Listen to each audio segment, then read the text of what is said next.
গতি বাড়িয়ে বাংলাদেশ ও পশ্চিমবঙ্গ উপকূলের দিকে ধেয়ে আসছে শক্তিশালী ঘূর্ণিঝড় রিমাল।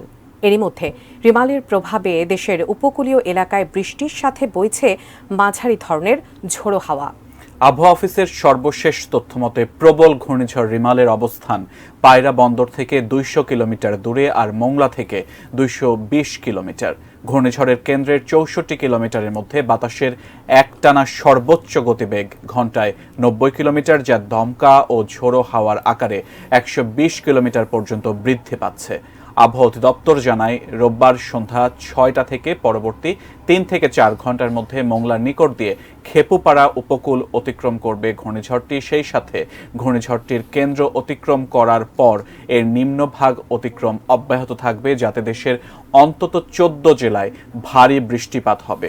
উপকূল অতিক্রমের সময় ঘূর্ণিঝড়টির কেন্দ্রে বাতাসের গতিবেগ থাকবে ঘন্টায় 120 থেকে 130 কিলোমিটার, যা আরও বাড়তে পারে। সমুদ্র বন্দরকে 10 নম্বর মহাবিপদ সংকেত দেখিয়ে যেতে বলা হয়েছে। উপকূলীয় জেলা খুলনা, সাতক্ষীরা, বাগেরহাট, পিরোজপুর, ঝালকাঠি, বরগুনা, বরিশাল, ভোলা, পটুয়াখালী এবং তাদের অদূরবর্তী দ্বীপ ও চরসমূহ 10 নম্বর মহাবিপদ সংকেতের আওতায় থাকবে।